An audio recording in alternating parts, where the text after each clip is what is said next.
యేసుక్రీస్తు పరిశుద్ధ నామములో మీ అందరికీ శుభములు తెలియజేస్తూ ఉన్నాం. నిర్గమకాండములో నుండి మరొక సందేశము. ఈరోజు రక్త విమోచన.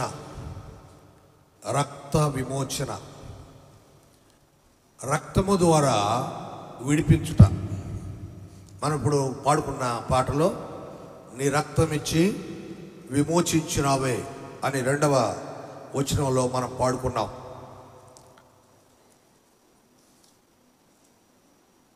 కృపాసత్య సంపూర్ణుడా స్తోత్రం, కృపతో రక్షించితివే స్తోత్రం, నీ రక్తమిచ్చి విమోచించినావే స్తోత్రం. అంటే దేవుని యొక్క రక్తము ద్వారా మనకు విమోచన కలిగినది. ఇది మనము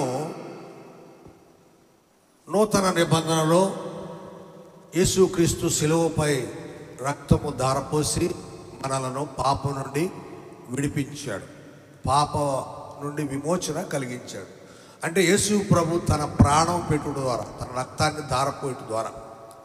మరి పాత నిబంధనలో నిర్గమకాండంలో మనం చదువుకున్న లేఖన భాగంలో చూస్తే ఐగుప్తు ప్రాంతం నుండి, ఐగుప్తు దేశం నుండి ఇశ్రాయేలును విడిపించాలనే ప్రయత్నము దేవునిది. అంటే ఐగుప్తు బానిసత్వం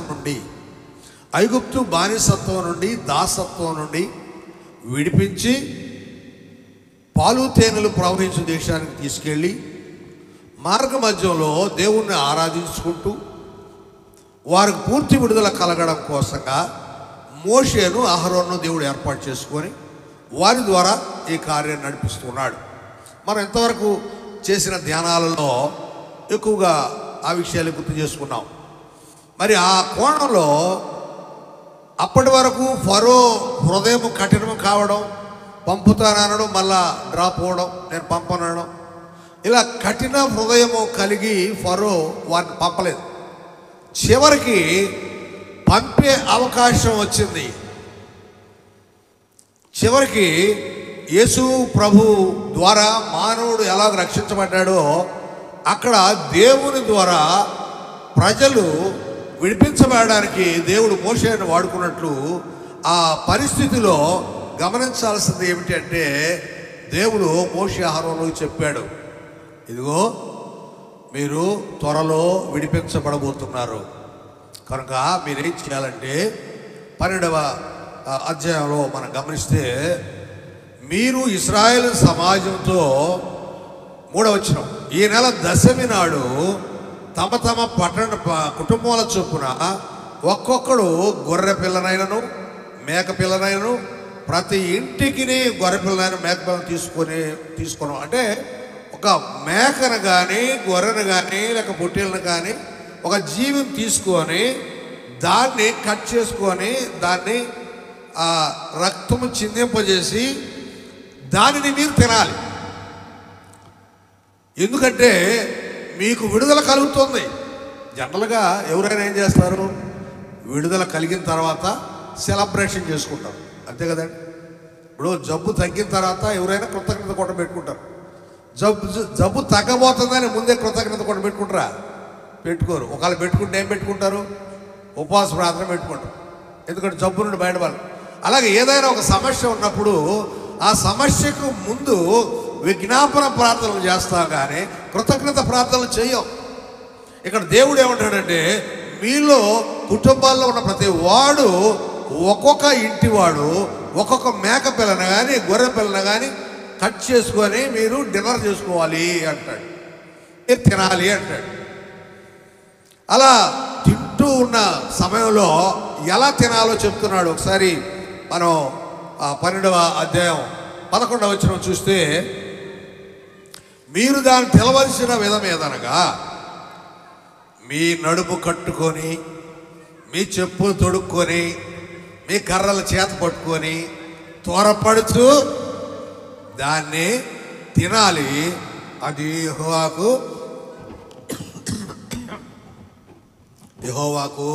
పస్కా బలి. ఎలా తినాలంటున్నాడు? నడుము కట్టుకొని. అంటే రెడీగా ఫైట్ చేయడానికి, పరిగెత్తడానికి, లేకపోతే ఏదైనా ఒక వర్క్ చేయడానికి రెడీగా ఉంటాం అనమాట. నడుము కట్టుకొని చెప్పులు తొడుక్కొని, అంటే పోవడానికి ఆలస్యం లేకుండా మళ్ళీ చెప్పుల కోసం పోయే పని లేదు. మనం బయట చెప్పులు వదిలి ఇంట్లోకి వెళ్తాం. ఎవరన్నా వచ్చారనుకోండి బాల్కనీ వేయడానికి ఏం చేస్తాం? వచ్చి చెప్పులు వేసుకొని పోతాం. అలా కాకుండా నేరుగా చెప్పులు లేకుండా వెళ్ళిపోయాం అనుకోండి, బయటకు వెళ్ళాక అక్కడ బురద ఉండొచ్చు, ముళ్ళు ఉండొచ్చు, ఏమైనా ఉండొచ్చు కదా. అందుకని దేవుడు ఏమంటాడంటే, మీరు చెప్పులు తొడుక్కోండి, అంటే రెడీ టు గో, పోవడానికి. అంటే విడిపించబడుతున్నారు కాబట్టి మీరు ఎక్కడి నుంచి వెళ్ళిపోవడానికి రెడీగా చెప్పులు వేసుకోండి. తర్వాత మీ కర్రలు చేత పట్టుకోండి, కర్రలు సపోర్ట్ కోసం.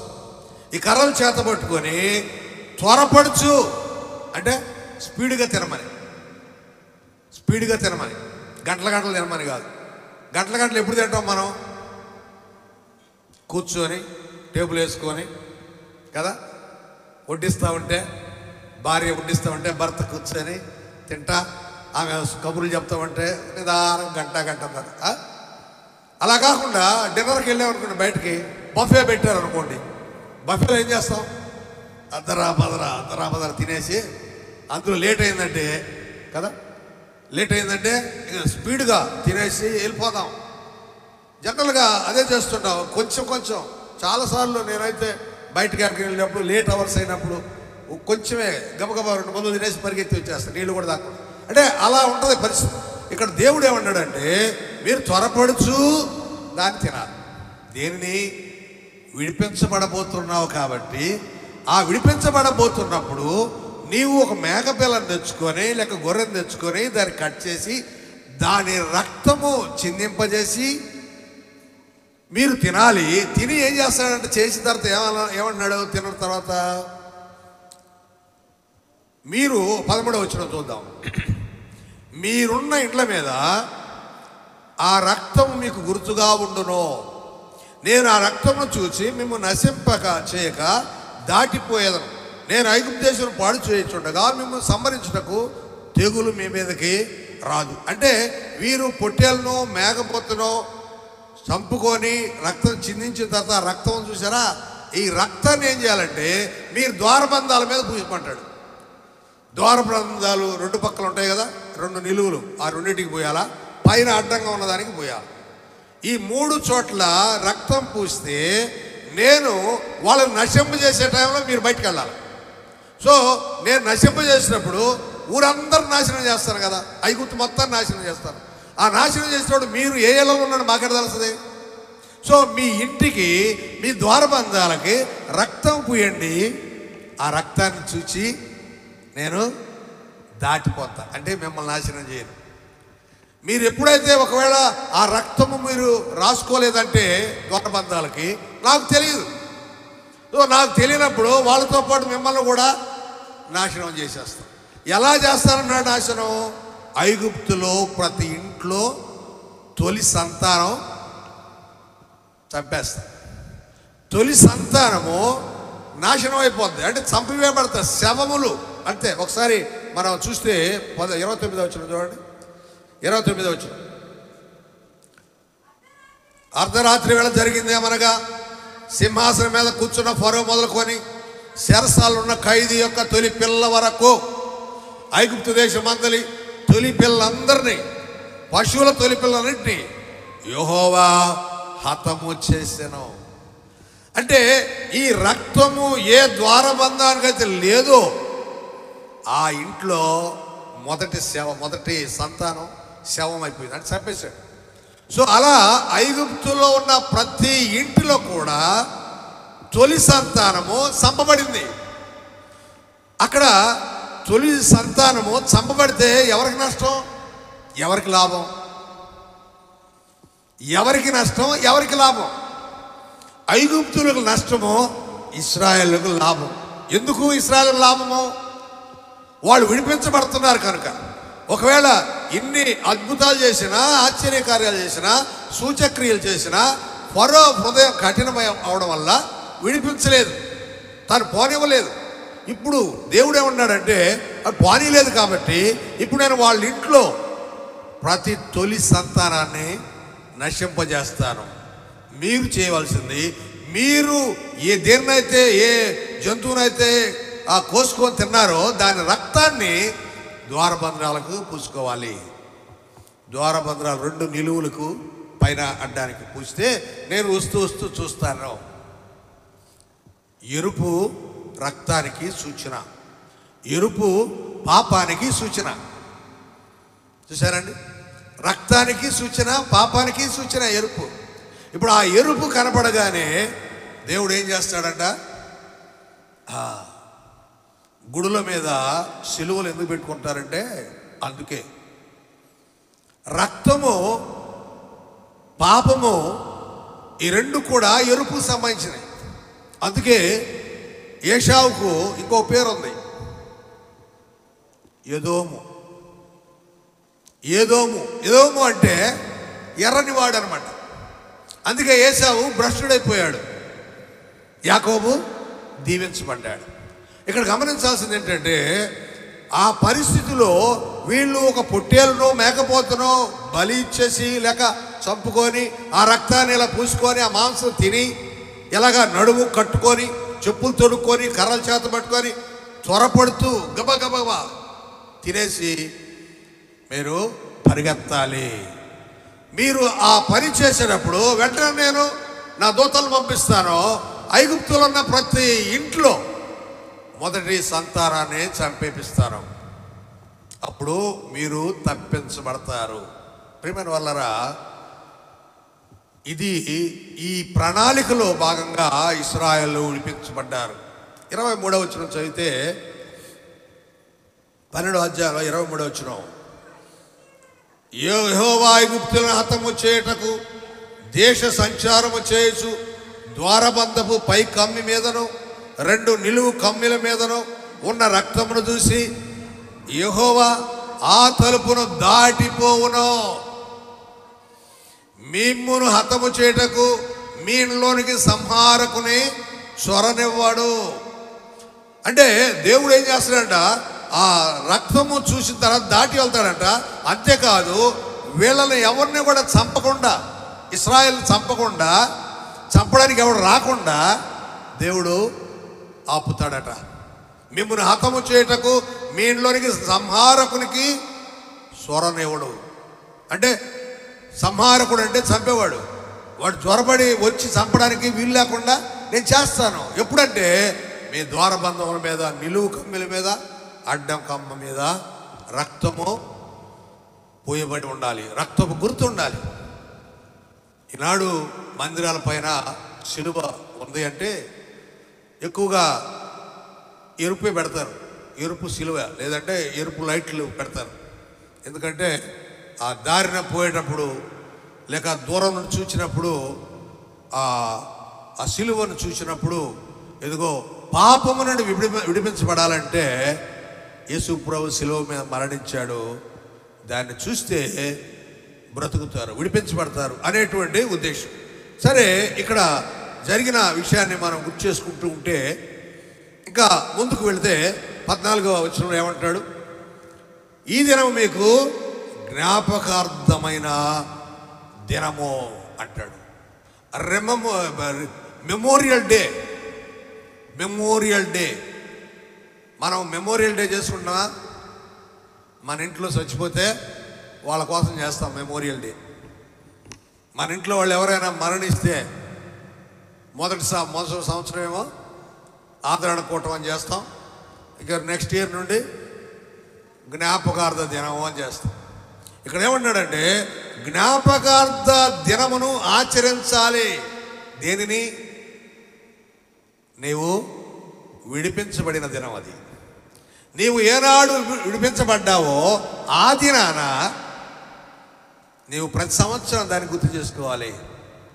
ఇప్పుడు మీకు ఒక ప్రశ్న, మీరు పాపం నుండి విడిపించబడ్డప్పుడు లేక యేసు ప్రభు నమ్ముకున్నప్పుడు, యేసు ప్రభు మిమ్మల్ని విమోచించినప్పుడు, లేక యేసు ప్రభు మీ పాపాన్ని తీసివేసిన దినాన్ని మీరు ఎవరైనా గుర్తుపెట్టుకున్నారా? బర్త్డేలు చేసుకుంటారు, పెళ్లి రోజులు చేసుకుంటారు, దినాలు చేసుకుంటారు. దినాలంటే ఐ మీన్ మెమోరియల్ డేస్.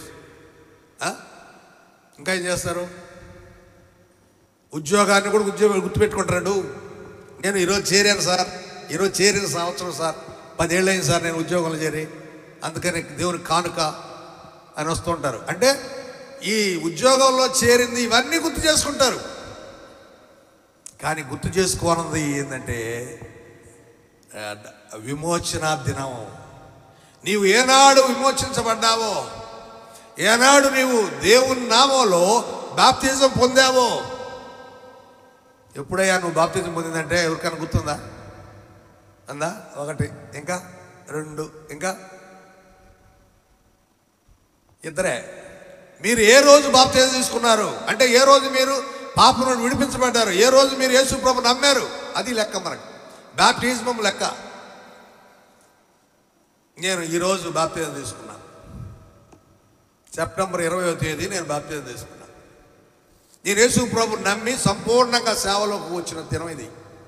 ఇదే రోజు నేను సెమినరీకి హైదరాబాద్కి ఏసీడీసీకి పోతూ కావలి తెలుగు బ్యాప్టిస్ట్ చర్చిలో వాక్యం చెప్పి అక్కడి నుంచి ఆ నైట్ బస్ ఎక్కి హైదరాబాద్ వెళ్ళాను.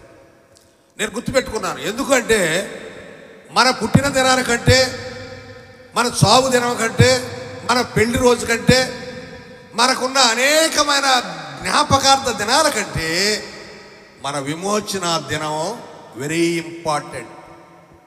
ఇక్కడ నుండి మీరు గుర్తుపెట్టుకోండి. ఒకవేళ మీరు మర్చిపోయి ఉంటే రికార్డు తిరగండి. మీరు ఎవరి దగ్గర బాప్తిజం పొందారో వాళ్ళు ఇచ్చిన సర్టిఫికేట్ ఉంటుంది. ఒకవేళ సర్టిఫికేట్ ఇవ్వకపోతే గుర్తు చేసుకోండి, ఎవరినైనా అడగండి, ఎంక్వైరీ చేయండి.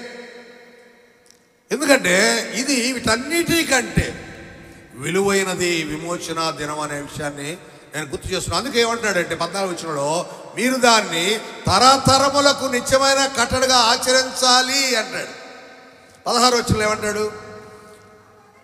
ఆ మొదటి దినమున మీరు పరిశుద్ధ సంఘముగా, 7వ దినం పరిశుద్ధ సంఘముగా కూడుకొనవలెను. ఆ దినముల యందు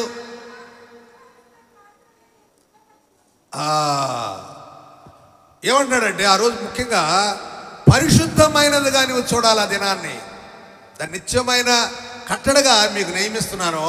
ఇది జ్ఞాపకార్థ దినము, జ్ఞాపకార్థ విడుదల దినము. ఈ దినము పరిశుద్ధంగా మీరందరూ ఒక చోట చేరాలి, ఒక చోట ఆరాధించాలి. మరి 20వ తేదీ ఏం చేస్తాం మనం? 20వ తేదీ సంఘము యొక్క వార్షికోత్సవ కార్యక్రమంలో పాల్గొని దేవుని వాక్యం విని అందరం భోంచేసుకొని ప్లేట్లు తీసుకొని ఇంటికి వెళ్ళాం కదా. నిన్న 20వ తేదీ రాని వాళ్ళు ఎవరైనా చేతులు ఎత్తండి. 1, 2, 3, 4, 5 ఊరునైనా 7 ఉమ్మ 8. ఏమి ఇంతమంది రాలేదు? అది మనకేంత ఇంపార్టెంట్ కాదు కదా. ఆయన ఎవరో వెంకయ్య అంట, ఆయన ప్రారంభించాడు. మనం పోవాల్సిన పని ఏంది నాయన? ఇది దేవుని మందిరం నాయన. ఎవరు ప్రారంభించారో, ఎవరు స్థాపించారు కాదు ముఖ్యమో. నీవు విమోచింపబడిన దినం అంటే సంఘము, ఈ గ్రామంలో ఒక సంఘం నిర్మించబడడానికి ప్రారంభమైన దినం అది. అందుకే మనం ఆ దినాన్ని సెలబ్రేట్ చేస్తున్నాం. అదే ఇక్కడ రాయబడింది. ఆ దినాన్ని మీరు గుర్తు చేసుకోవాలి. ఇప్పుడు మన ఇండివిజువల్గా నీ రక్షణ దినం ఏదో, నా రక్షణ దినం ఇది ఈరోజు. అలా ఒక్కొక్కరికి ఒక రక్షణ దినం ఉంటుంది. కానీ సంఘం మొత్తానికి ఒక రక్షణ దినం ఉంటుంది. ఏంటది అంటే సంఘము నిర్మించబడిన దినము, సంఘము దేవునికి ప్రతిష్ఠించిన దినము సెప్టెంబర్ 20. కనుక ఇలా మనము దాన్ని ఏం చేసుకోవాలంట? జ్ఞాపకార్థ దినంగా దాన్ని పెట్టుకోవాలి, తరతరాలకు దాన్ని ఉంచుకోవాలంటాడు. 19వ వచనంలో ఒక మాట చూద్దాం. 7 దినములు మీ ఇళ్లలో పొంగినదేదియో ఉండకూడదు. పులిసిన దాన్ని తినువాడు అన్యుడే కానీ, దేశంలో పుట్టినవాడే కానీ ఇశ్రాయేలు సమాజంలో ఉండక కొట్టివేయబడును. ఏమంటాడంటే నువ్వు చాలా వండుకున్నావు. ఒక మాట కూడా చెప్పాడు, పైన వచనాల్లో ఉంది. మీరు 4 ఉన్నారు ఇంట్లో, 4కి పొట్టేలు అవసరమా? లేదు కదా. అందుకని 4 కుటుంబాలు కలుసుకొని ఒక పొట్టేలను కోసుకోండి. తిన్న తర్వాత మళ్ళీ దాచిపెట్టుకొని ఫ్రిడ్జ్లో పెట్టుకొని రేపు తినకూడదు. లేదు అప్పుడు ఫ్రిడ్జ్లు లేవనుకోండి, ఇప్పుడు ఫ్రిడ్జ్లు ఉన్నాయి అంటే దాని అర్థం ఏంటంటే పులిసిని తినకూడదు. అంటే దాని అర్థం ఏంటంటే స్టాక్ ఉండే తినకూడదు. మనం బయట నుండి ఏది తెచ్చుకున్నా అన్ని స్టాకే కదా. వేరుశనగ మొదలు తెచ్చుకుంటాం, స్టాక్ కదా, అంతేనా? అది ఎప్పుడో తయారు చేయబడింది, దానిపైన వేస్తాడు, మ్యానుఫ్యాక్చర్డ్ అని వేస్తాడు, డేట్ వేస్తాడు. అది నిజమైన డేటో కాదు మనకు తెలియదు. సో ఇలా అనేకమైన గతంలో ఎప్పుడో ప్రిపేర్ చేసి ఇప్పుడు తింటున్నాం. అన్నం ఒక్కటే రెడీమేడ్, ఆ రోజు అప్పటికప్పుడు వండుకొని తింటాం, కూర కానీ అన్నం కానీ. కొన్నిసార్లు మనం ఏం చేస్తాం, 2 పూటలు వండుకోలేక ఒక పూట వండుకున్న దాన్ని 2 పూటలు తింటాం. ఓకే, అంతవరకు ఓకే. మళ్ళీ దాన్ని ఫ్రిడ్జ్లో పెట్టుకొని మళ్ళీ 2వ రోజు తింటాం, 3వ రోజు తింటాం. కొన్నిసార్లు దినాలు తినేస్తూ ఉంటాం.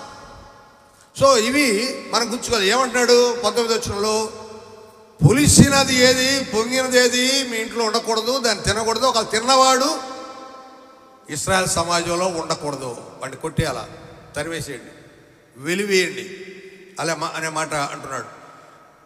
10వ వచనంలో చూస్తే ఒక మాట, 9 నుండి చదవమ్మా.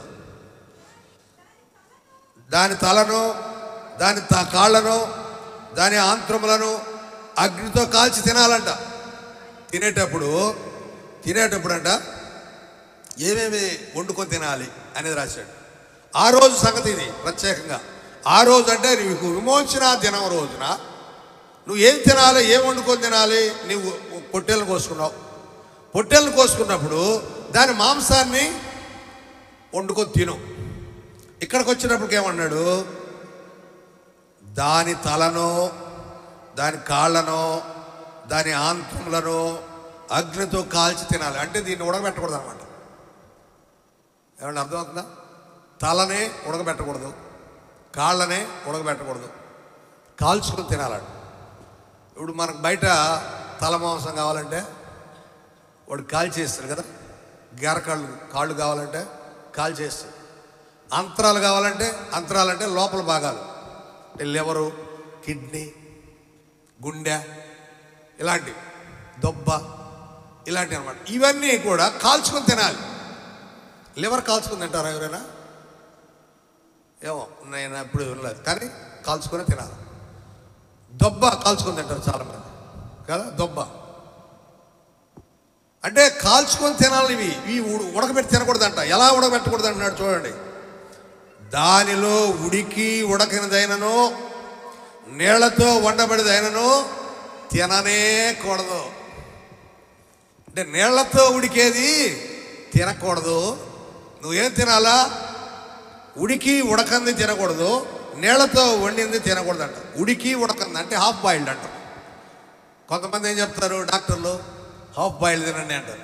అంతేకమ్మా, half boiled egg, half boiled. మొన్న ఎక్కడో విన్నా నేను, అది ఏదో కూర చేశారంట, ఏదో కూరగాయల కూర, అస్సలు ఉడకలేదంట అది. గుంటూరులో మా తెలిసిన వాళ్ళే.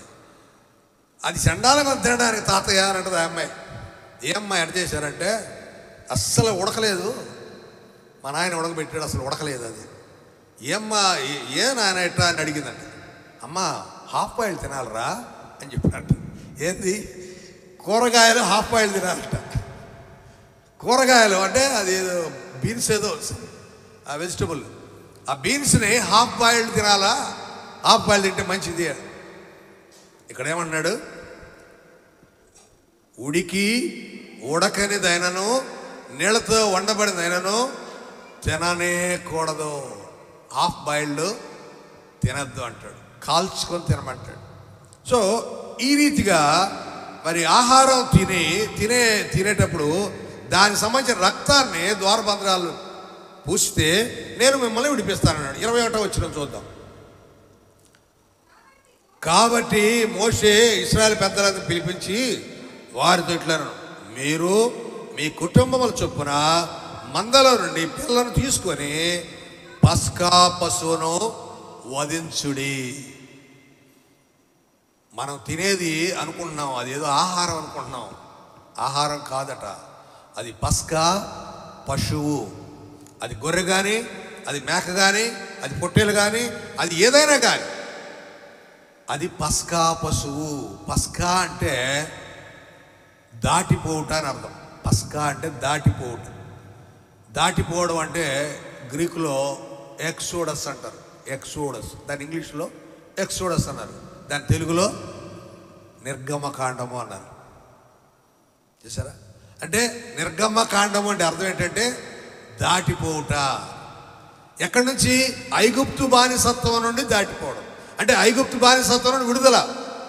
దానికి ఇక్కడ ఏర్పాటు చేసింది ఏంటి దేవుడు అంటే, మీరు ఒక పొట్టేలను జంతువు తీసుకొని దానిని చంపి ఆ రక్తాన్ని ఈ ద్వారబంధరాల మీద పూసుకొని అది తినండి. మీరు ఇలా తినాలి, కాల్చుకొని తినండి, ఉడికి ఉడకది తినద్దు, నీళ్లతో ఉండింది తినద్దు. ఇలాంటి మాటలు ఆయన తెలియచేశాడు. ఇది పస్కా పశువు వధించబడడం అంటారు. అంటే మీరు దాటిపోవడానికి ఒక జంతువు బలి అవుతుంది, ఒక పస్కా పశువు బలి అవుతుంది. ఏమిటి ఆ పస్కా పశువు? ఒకవేళ పాత నిబంధన లెక్కలో అది పొట్టేలే కావచ్చు, గొర్రె కావచ్చు. గొర్రె అనుకుందాం, ఇక్కడ ఇచ్చాడు కదా, గొర్రె పిల్ల నాయనను అన్నాడు కదా. సో గొర్రె పిల్ల పస్కా పశువు. అది దాన్ని వధించాక ఏం జరిగింది? దాని రక్తము ద్వారబంధరాల మీద పూసినప్పుడు దేవుడు ఆ ఇంటిని వదిలేసి మిగిలిన వాళ్ళని హతం చేశాడు. అంటే ఆ పస్కా పశువు రక్తము ద్వారా ఇశ్రాయేలు ఇక్కడ విడిపించబడుతున్నారు అనే సత్యాన్ని మనం జ్ఞాపకం చేసుకోవాలి. 30వ వచనంలో చూస్తే, ఆ రాత్రి ఫరోయు అతని సేవకులందరూ ఐగుప్తులందరూ లేచినప్పుడు శవము లేని ఇల్లు ఒకటైనా లేకపోయినందున మహాఘోష పుట్టెను ఐగుప్తులో. గాల. కొందరు బాధపడుతూ ఉంటే కొందరికి విడుదల కలిగింది. ఇశ్రాయేలులో ఐగుప్తు బానిసత్వం విడిపించబడాలంటే బలి అవ్వాల్సింది ఒక జంతువు, పస్కా పశువు. రెండవది దేవునికి విరోధంగా ఉన్న ప్రజలు, ఐగుప్తు వారు. ఈ రెండు బలి అయితే తప్ప ఇశ్రాయేలుకు విడుదల కలగడం లేదు. ఆ రోజు ఎప్పుడైతే ఇదంతా ప్రారంభం జరిగిందో దాన్ని పర్యావరణము విడుదల కలిగింది. ప్రజలు అందరూ కూడా విడిపించబడడానికి. చూడండి, అప్పుడు 31వ వచనం అంటాడు, మీరు చెప్పినట్లు పోయి యెహోవాను సేవించుడి. ఆ రాత్రి ఫరో మోషే అహరోనును పిలిపించి వారితో అన్నాడు, మీరు ఇశ్రాయేలు లేచి నా ప్రజల యొద్ద నుండి బయటకు వెళ్ళండి, బయలు వెళ్ళండి. అంటే ఇక్కడ నుంచి బయలుదేరండి, మీకు విడుదల కలిగింది.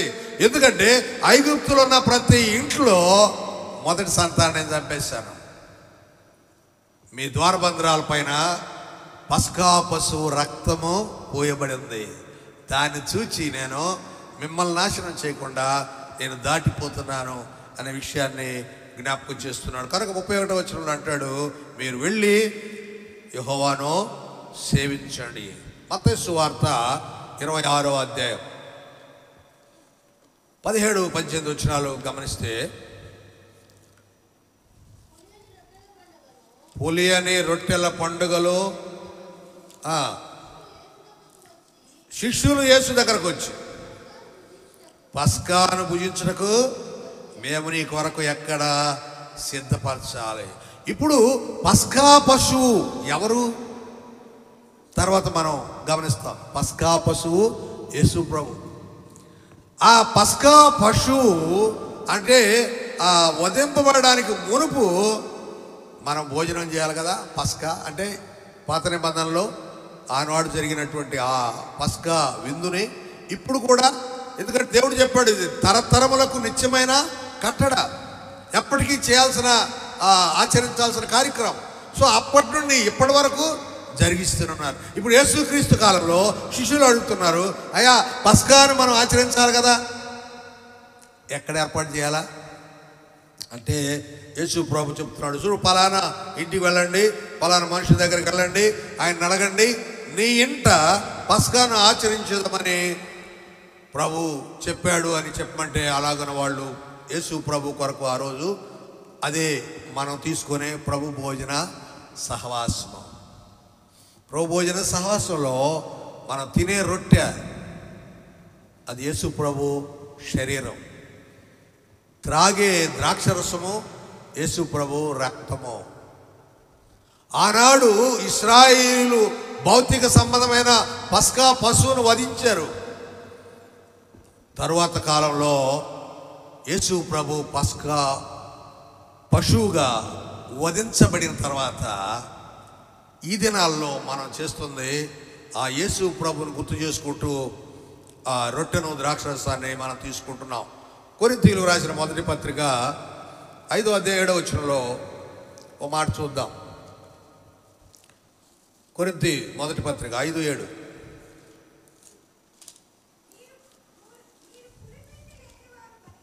మీరు పులిపిండి లేని వారు కనుక మీరు క్రొత్త ముద్ద అవుటకై ఆ పాతదైన పులిపిండిని తీసి పారవేయుడి. ఇంతేకాక క్రీస్తు అను మన పస్కా పశువు వధింపబడినో. యేసు ప్రభు పస్కా పశువుగా వధించబడ్డాడు. It is very clear. Yesu ప్రభు పస్కా పశువుగా వధించబడ్డాడు. కాబట్టి మీరేం చేస్తారంటే పాతదైనటువంటి పులిపిండిని తీసిపారేయండి. అంటే నీ పాపము జీవితాన్ని నువ్వు అట్టే దాచిపెట్టుకున్నటువంటి ఆ చెడుని దాన్ని తీసిపారవేయి. నీవు క్రొత్త ముద్దగా అవ్వాల్సి ఉంది. ఈ ఒక పిండి అయితే పాత పిండిగా కాకుండా కొత్త పిండిగా కావాలి. ఫ్రెష్ ఫ్లోర్, ఫ్రెష్ కొత్తదిగా ఉండేది, మంచిదిగా ఉండేది. కొంతమంది పిండిని నానేస్తారు, ఇడ్లీ కొనో దోశ కొనో. ఎన్ని రోజులు పెడతారు అది? వారం రోజులు కూడా ఉంటుందంట. ఎంత దారుణం! ఏ రోజు పిండి ఆ రోజు తినడం నేర్చుకోండి. ఒకవేళ మీకు చేయడానికి కష్టమైతే, శక్తి లేదు అనుకుంటే వదిలేయండి, పర్లేదు. ఎందుకంటే దానివల్ల అనారోగ్యం తెచ్చుకోవడం కంటే ఏమండి. కనుక పులిసిన పాతది వద్దు. అక్కడ పాతది అంటే ఫుడ్డే కదా అనుకున్నా. ఫుడ్ కాదు, మన పాపపు జీవితం, మన దేహంతో జరిగించిన కార్యాలు, వాటిని వదిలేయండి. ఎందుకంటే మీకోసం మన కోసం యేసు ప్రభు శిలువలో మరణించడానికి పస్కా పశువుగా ఉన్నాడు. అదే అంటున్నాడు ఇక్కడ. కాబట్టి మీరు పాతదాన్ని విడిచిపెట్టండి. ఆ కింద అంటాడు 8వ వచనంలో ఏమంటున్నాడు?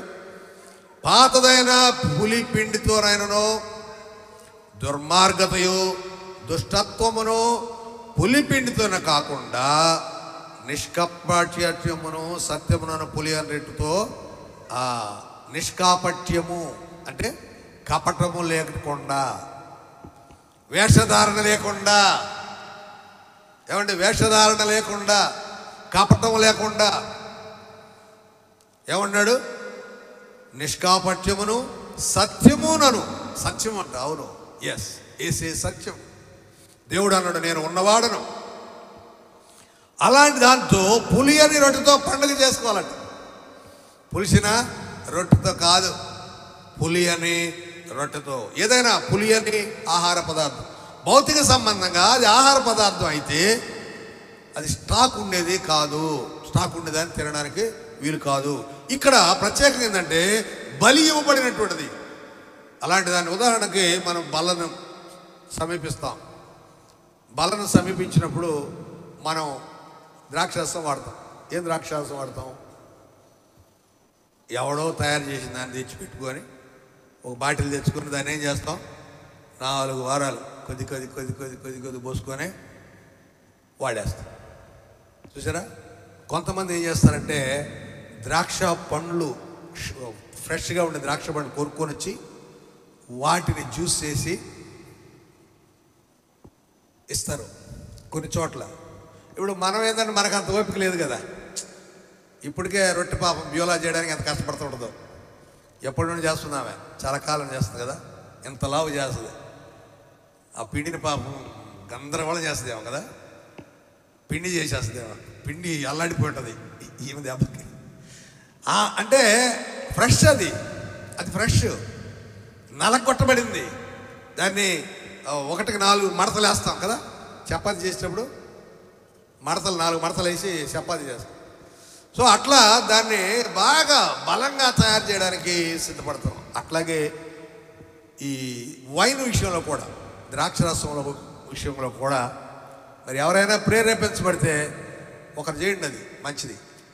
అంటే ఆదివారం ఉదయం ఆ బల్లన్న రోజు బయటికి వెళ్ళి ఫ్రెష్ ద్రాక్ష పండ్లు, అవి బ్లాక్ కానీ వైట్ కానీ అంటే గ్రీన్ కానీ తీసుకొని దాన్ని తీసుకొచ్చి ఆ విత్తనాలు తీసేసి మిక్సీలో వేస్తే జ్యూస్ అయిపోతుంది కదా.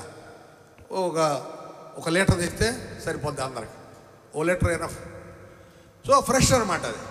ఇప్పుడు మనం చేసుకుందంటే పేరుకు చేస్తున్నాము, అందులో ఫ్రెష్నెస్ ఏం లేదు. ఇక్కడ చెప్తున్నాడు, ఏమంటున్నాడంటే ఇక్కడ పులిసింది అంటే కేవలం వస్తువులేనే కాదు. ఏమంటాడు? దుర్మార్గత, దుష్టత్వము, ఇవి పులిసిన పిండి అండి. చెడుతనం, చెడు మార్గం, ఆ పులిసిన పిండిలోని బయటకు రమ్మంటాడు. ఆ పులిసిన పిండిలోని బయటకు వచ్చి సత్యము అనే పులియని రొట్టెతో పండుగ చేద్దాం. సత్యము అనే యేసు ప్రభు అనే రొట్టెతో మనం పండుగ చేసుకోవాలి. అది ఇక్కడ రాయబడిన మాట. సరే, ఇంకో మాట చూద్దాం. హెబ్రీయులకు రాసిన పత్రిక 11:28. హెబ్రీ 11:28. తొలిచూలు పిల్లల నాశనము చేయవాడు ఇశ్రాయేలును ముట్టకుండు నిమిత్తము అతడు విశ్వాసమును బట్టి పస్కాను రక్త ప్రోక్షణ ఆచారమును ఆచరించెను. అంటే ఆ దినాన మోషే అహరోను ద్వారా దేవుడు ఇశ్రాయేలు మధ్య జరిగించింది ఏంటంటే అది ఆచారం. ఆ ఆచారంలో ఏం జరిగింది అంటే ఆ ఇశ్రాయేలును ఎవడో తాకుండా ఉండేలాగున ప్రతి తొలిచూలుని చంపేశాడు. అలాంటి పరిస్థితి ఉన్నప్పుడు ఇప్పుడు విశ్వాసమును బట్టి ఈ పస్కా రక్త ప్రోక్షణ ఇది జరిగించాలి. విశ్వాసమును బట్టి యేసు ప్రభువునందు ఎందరూ విశ్వసిస్తారో వారందరూ యేసుక్రీస్తు రక్తము ద్వారా విమోచింపబడతారు. యేసుక్రీస్తు చావలేదు అని ఎవడైనా అంటే వానికి విశ్వాసం లేదు. యేసు ప్రభు లేవలేదు అంటే అతనికి విశ్వాసం లేదు. యేసు ప్రభు అసలు దేవుడే కాదంటే అతనికి విశ్వాసం లేదు. వాడిని మనం ఏమనలేం, అవసరం లేదు కూడా. మనం చెప్పగలిగితే 2 మాటలు చెప్తాం, అంతవరకే. వాడి గురించి మనం పట్టించుకోవాల్సిన అవసరం లేదు. వాని సంగతి దేవుడే చూసుకుంటాడు. మనం చాలాసార్లు ఆందోళన చెందుతుంటాం. ఇప్పుడు టీవీల్లో చూస్తున్నాం, యూట్యూబ్లో చూస్తున్నాం. వాడెవడో ఏదో అన్నాడని మనవాళ్ళు పోయి గందరగోళం చేస్తున్నారు. వాడు ఇంటర్వ్యూలు చేస్తారు కొంతమంది. ఇంటర్వ్యూల్లో ప్రైజ్ ద లార్డ్ అంటే ప్రైజ్ ద లార్డ్, వాళ్ళ దేవుడి పేరుతోటి జై అంటే జయ్యాడు. ఏముంది? ఇక మనిషిని ప్రేమించు, విశ్వాసాన్ని ప్రేమించు, కానీ వాళ్ళ విశ్వాసాన్ని నువ్వు ప్రేమించకూడదు. ఒకడు నమ్ముతున్నాడు, విశ్వాసం అంటే దేవుని యందు నమ్మకం ఉంచడమే. నేను ఒకసారి పొదిలిలో మీటింగ్స్ ఉంటే వెళ్ళా. ఎప్పుడంటే బహుశా 89 అనుకుంటా ఆ ప్రాంతంలో. అప్పటికి కొత్తగా నేను విశ్వాసానికి వచ్చాను.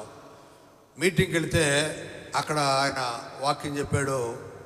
ఆయన ఏం చెప్పాడంటే 10వ భాగాలు ఇవ్వద్దు, వర్ధిల్ని కొలది ఇవ్వండి అని చెప్పాడు. అది నాకు నచ్చల.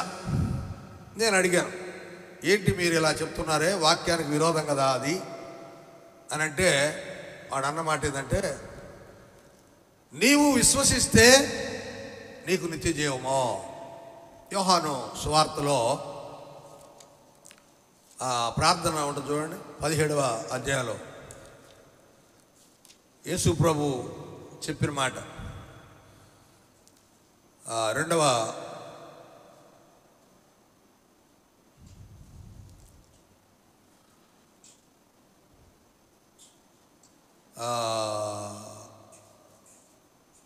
ఇది చూడండి, 3వ వచనం.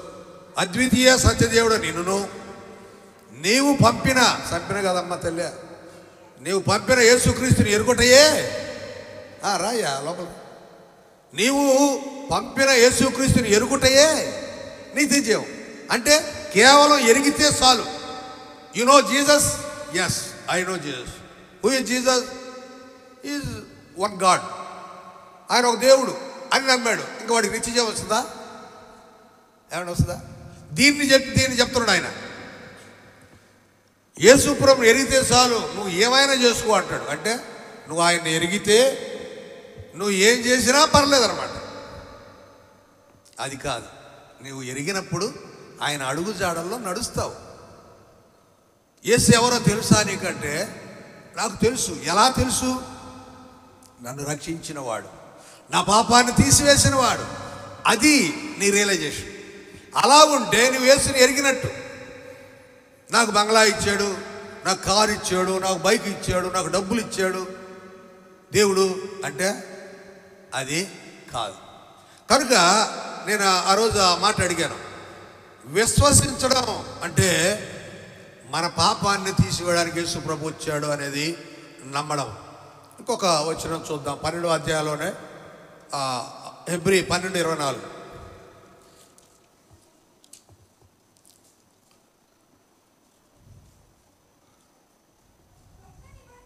క్రొత్త నిబంధనకు మధ్యవర్తి అయిన యేసునందుకు హేబేలు కంటే మరి శ్రేష్టముగా పలుకు ప్రోక్షణ రక్తమునకును. అంటే మీరు ఎలాంటి రక్తానికి వచ్చున్నారు అంటే త్యాగపూరితమైన రక్తం. యేసు ప్రభు శిలువలో తన రక్తాన్ని ధారపోసాడంటే ఏంటి అర్థం? ఉచితంగా తన ప్రాణాన్ని ఇవ్వడానికి ఇష్టపడ్డాడు మనల్ని ప్రేమించడం బట్టి. సో దాని దగ్గరకు మీరు వచ్చున్నారు కాబట్టి మీరు చేయాల్సినది మీలో ఉన్న చెడును, పులిసిన పిండిని తీసివేయండి. పాతకాలం నుండి నాకు వస్తుందయ్యా అలవాటు, కుదరదయ్యా. అయితే నిన్ను కూడా యేసు ప్రభు కుదరదయ్యా అంటే, ఆయన కుదరదంటే ఇంక మనకి ఈ లోకంలో ఏం పని లేదు, ముగించబడుతుంది మన జీవితం. కనుక ఈ మాటను మనం గుర్తు చేసుకోవాలి. తర్వాత ఇంకొక మాట, పేతురు మొదటి పత్రిక 1వ అధ్యాయం 2వ వచనం. పేతురు మొదటి పత్రిక 1వ అధ్యాయం 2వ వచనం. ఆత్మ వలని పరిశుద్ధత పొందిన వారై విధేయులగుటకు యేసుక్రీస్తు రక్తం వలన ప్రోక్షింపబడిన. ఏమంటున్నాడంటే ఆత్మ వలన పరిశుద్ధత. ఆత్మ వలన పరిశుద్ధత అంట, శరీర పరిశుభ్రత కాదు. స్నానం చేయొచ్చానయ్యా నేను పరిశుభ్రంగా ఉన్నాను కాదు. నీ ఆత్మను పరిశుద్ధపరచుకోవాలి. నీ ఆత్మలో, ఆత్మీయ జీవితంలో పాపపు పరిస్థితి ఉండకూడదు. అది జరిగించడానికి, విధేయులగటానికి యేసుక్రీస్తు రక్తము ప్రోక్షింపబడింది అంటున్నాడు. అంటే మనము దేవునికి విధేయులం కావడానికి, దేవుని ద్వారా పరిశుద్ధతను పొందడానికి, ఆత్మ పరిశుద్ధతను పొందడానికి మనము యేసుక్రీస్తు రక్తము ద్వారా రక్షించబడ్డాం.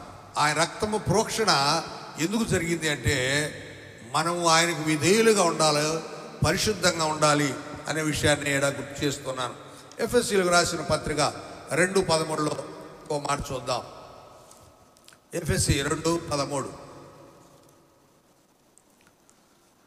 ఆయనను మునుపు దూరస్తులైన మీరు ఇప్పుడు క్రీస్తు యేసునందు క్రీస్తు రక్తం వలన. ఇంతకుముందు మీరందరూ కూడా, అంటే మనందరం కూడా దేవునికి దూరంగా ఉన్నవారము. మనకు దేవుడు అంటే ఎవరో తెలియదు. మన పూర్వీకులు ఏం చేస్తే అదే చేసాం మనం కూడా. ఈరోజు తెలుసుకున్నాం, మార్పు చెందాం. ఒక ఆయన అంటాడు, దేవుడి సేవకుడు, నేను పూర్వము వేరే మతంలో ఉన్నాను, ఆ దేవుళ్ళని గురించి పరిశీలన చేశాను, నాకు అక్కడ సత్యం కనపడలేదు, అక్కడ నా పాపానికి విమోచన కనపడలేదు. తర్వాత బైబిల్ చదివాను, బైబిల్లో నాకు అది కనపడింది. సత్యం అంటే యేసు అని నాకు కనపడింది. సత్యము అయిన యేసు అయిన రక్షకుడు నా పాపాన్ని విమోచించాడు అనే జ్ఞానాన్ని నేను పొందుకోగలిగాను. అందుకే యేసు ప్రభుని నమ్ముకున్నాను. చూసారా, అది జరగాలి. ఇంత మునుపు వేరే మతస్థుడిగా ఉన్నాడు, ఇప్పుడు క్రీస్తు మతస్థుడయ్యాడు. అలాగే మనం కూడా పూర్వం ఎవరమో, పూర్వం మన బ్యాక్గ్రౌండ్ ఏంటో, మన తాత ముత్తాతలు వాళ్ళు ఏ బ్యాక్గ్రౌండ్లో ఉన్నారో. సో నాకు ముందు అంటే మా నాన్నకి ముందు, మా తాతకు ముందు విగ్రహారాధన చేసేవాళ్ళు. మా తాతకు ముందు మరి యేసు ప్రభు నమ్ముకున్న తర్వాత క్రీస్తుకు సమీపస్తులయ్యారు. కనుక క్రీస్తు రక్తం వలన మనము సమీపంలో ఉన్నాము. చివరిగా రోమీలకు రాసిన పత్రిక 5వ అధ్యాయంలో 9-10 వచనాలు చదువుకొని ధ్యానం ముగించుకుందాం. కాబట్టి ఆయన రక్తం వలన ఇప్పుడు నీతిమంతులుగా తీర్చబడి మరింత నిశ్చయముగా ఆయన ద్వారా ఉగ్రత నుండి రక్షింపబడుదుము. ఏమంటున్నాడంటే క్రీస్తు రక్తం వలన మనము విమోచింపబడే కాదట, నీతిమంతులం అవుతామట. నీతిమంతుడు అంటే నైతిక విధానాన్ని పాటించేవాడు, అవినీతిని అనుసరించడు, చెడు జోలికి పోడు, వాడు నీతిమంతుడు. ఈ లోకంలో ఎవడు లేడు నీతిమంతుడు. అందరూ కూడా పాపం చేసి దేవుడు అనుగ్రహించి మహిమను పొందలేకపోయారు. రోమాలో పౌలు అంటాడు కదా, నీతిమంతుడు ఒక్కడు లేడు. కానీ యేసు ప్రభు నమ్మితే యేసు ప్రభు రక్తం వలన మన పాపము కడిగివేయబడుతుంది. అప్పుడు మనం నీతిమంతులం అవుతాం. అందుకే అంటాడు, మనం జ్ఞాపకం చేసుకుంటాం కదా మెమోరియల్ సర్వీసుల్లో, నీతిమంతుని జ్ఞాపకం చేసుకున్నట ఆశీర్వాదకరం. అంటే నీతిమంతుడు ఎవరు? యేసునందు విశ్వసించిన వాడు నీతిమంతుడు. యేసు ప్రభునందు విశ్వసించిన వాడు నీతిమంతుడు. 10వ వచనంలో ఏమంటాడు? మనము శత్రువులమై ఉండగా ఆయన కుమారుని మరణం ద్వారా మనం దేవునితో సమాధానపరచబడిన వారమై ఆయన జీవించుడు చేత మరి నిత్యముగా రక్షింపబడుదుము. చూసారా, నీతిమంతులం అవుతాము, రాబోయే ఉగ్రత నుండి తప్పించబడతాము. అంతేకాదు సమాధానపరచబడినటువంటి పరిస్థితి మనకు వస్తుంది. తద్వారా ఆయనలో మనం జీవించడం వలన నిశ్చయముగా రక్షణలో కొనసాగుతాం. కనుక ఈ మాటలు మనం గుర్తు చేసుకుందాం. ఆనాడు భౌతిక సంబంధమైన విడుదల ఇశ్రాయేలుకు కలిగింది. ఈనాడు మానవాళికి ఆత్మీయ సంబంధంగా విడుదల కలిగింది. ఆనాడు గొర్రెపిల్ల యొక్క రక్తము, ఈనాడు క్రీస్తు అనే గొర్రెపిల్ల యొక్క రక్తము. ఆనాడు పస్కా పశువు గొర్రెపిల్ల, ఈనాడు పస్కా పశువు యేసు ప్రభు. మరి మనం ఆచరించే అది రొట్టె కానీ ద్రాక్షరసం కానీ యేసు శరీరం అని, యేసు ప్రభు రక్తం అని ఆ జ్ఞానంతో ఆ స్ఫురణతో మనం తీసుకుంటే అది మనకు దీవెనకరంగా ఉంటుంది అనే విషయాన్ని గుర్తు చేస్తూ, ఈ రక్త విమోచన అనేది ఆనాడు ఇశ్రాయేల్ మధ్య జరిగింది, ఇశ్రాయేల్ విడిపించడానికి జరిగింది. ఈనాడు లోకాన్ని విమోచించడానికి యేసు ప్రభు ద్వారా జరిగింది. కనుక మనము ఆ విమోచన పొందిన వారంగా, అలా విడుదల పొందిన వారంగా ఉండాలి. మన పాపపు జీవితాన్ని, పాత జీవితాన్ని తీసివేయాలి. పిండి పులిస్తే పారేస్తాం. దారిని పోయేటప్పుడు, ప్రయాణం చేసేటప్పుడు ఎక్కడైనా టిఫిన్ చేద్దామని ఆగితే అక్కడ బాగుంది అని చెప్తే సరే ఒక దోశ వేయమంటాం. ఆ దోశ చూస్తే నోట్లు పెట్టుకోగానే పుల్లగా ఉంటుంది, తినలేం, పారేస్తాం. కొంతమంది పులుపు అంటే ఇష్టం, వాళ్ళు తింటారు. ఈ పులుపు ఏం చేస్తుంది చెప్పండి? పులిసిన పిండితో మీరు దోశ కానీ, వడ కానీ, లేకపోతే గ్యాస్ ఫామ్ అవుతుంది. చూసారా? మరి దేవుడు ఎందుకు తినద్దన్నాడు? మన ఆరోగ్యం కోసమే కదా. వింటారా మరి ఆడవాళ్ళు? వింటారా? మీరు పిండిని 3 రోజులు 4 రోజులు పిండిని ఫ్రిడ్జ్లో పెడతారా? ఏమ్మా, మీ ఇంట్లో మగవాళ్ళు ఏం చెప్పలేక, మిమ్మల్ని ఏమనలేక తినా చేస్తుంటే గొప్ప అనుకుంటే అని అన్నారు. ఇంకేం చేస్తాం, మేము నోరు మూసుకొనే తినాలా. కాబట్టి అది భౌతిక సంబంధంగా, అది ఆత్మీయ సంబంధంగా పాత జీవితం, పాపపు జీవితం, వాటి నుండి మనం విడుదల పొందాలి. దేవుడు ఆ పులిసిన పిండిని గుర్తు చేసేది ఎందుకంటే మన ఆరోగ్యం కోసమే. పాస్టర్ గారు అదంతా గ్యాస్ అండి. గ్యాస్ అయితే ఏం చేయాలా? నువ్వు ఏమి తిన్నావు గ్యాస్ రావడానికి కదా? చాలామంది ఈడున్న వాళ్ళు చెప్తున్నా, చాలామంది దోశలు తినే గ్యాస్ తెచ్చుకున్న వాళ్ళు. ఏం దోశలు? పులిసిన దోశలు కదా. ఏమి ఇప్పుడు ఉదయం చేయాలనుకున్న దోశలు ఉదయమే దాంట్లో ఏదో వేస్తారా? మిక్సీలోనా, గ్రైండర్లోనా వేసుకొని పిండి చేసుకొని ఫ్రెష్గా తినండి. ఏమి పులుపు లేకుండా ఉంటుంది కదా. రాత్రి వేయాలంట, నానబెట్టాలంటాడా, తెల్లరాలకు అది పుస్సున పొంగుద్ది. వాక్యంలో ఉంది పొంగకూడదు అని. పొంగని పిండి అంటాడు. రొట్టె కూడా పొంగని రొట్టె తినండి అంటాడు. పొంగని రొట్టె తినండి అంటే అర్థం ఏంటి? పొంగని రొట్టె. చపాతీ పొంగనిది. ఇది పూరి పొంగేది. పుల్కనా? పుల్కాలు కరెక్ట్. పుల్కాలు కూడా పొంగుతాయి కదా, పొంగవా? అయితే పుల్కాలు తినచ్చు. అలా అంటే పొంగనది తినాలి, పొంగేయి తినకూడదు. చూసారు? అంటే ఇలాంటి రోజుకు ఒకటి నేర్చుకున్నాం అనుకో, మనం నిజంగా మంచి క్రైస్తవులుగా ఈ లోకంలో మనం జీవిస్తాం. అంటే భౌతిక సంబంధమైందే కాదు, ఆత్మీయ సంబంధంలో కూడా పొంగిన దానిని తినకూడదు. పొంగిందంటే అర్థం ఏంటి? ఆత్మీయంగా చెప్పండి. పొంగిందంటే డాబు, దర్పం, అదనమాట. పొంగడం అంటే బిల్డప్, అదనమాట పొంగడం అంటే బిల్డప్. కొంతమంది భలే బిల్డప్ ఇస్తూ ఉంటారు. నేను అంతా, నేను ఎంత. అవి తినకూడదు మనం. అంటే అవి తినకూడదంటే వాళ్ళ మాటలు మనం పట్టించుకోకూడదు. టేక్ ఇట్ ఈజీ అట్లా. కనుక మరి దేవుని ఉగ్రత నుండి మనం రక్షించబడాలి. ఆయన రక్తం చేతనే మనం విమోచించబడ్డాం. తల ఉంచుదాం, ప్రార్థన చేసుకుందాం. ప్రేమగల మా తండ్రి, పరిశుద్ధుడా, స్తోత్రారుడా, మీకు వందనాలు. ఆయన క్రీస్తు రక్తము ద్వారా విమోచన కలిగింది. ఆనాడు గొర్రెపిల్ల రక్తము ద్వారబంధముల నిలువు కమ్మెల మీద, అడ్డ కమ్మె మీద పోయడం వల్ల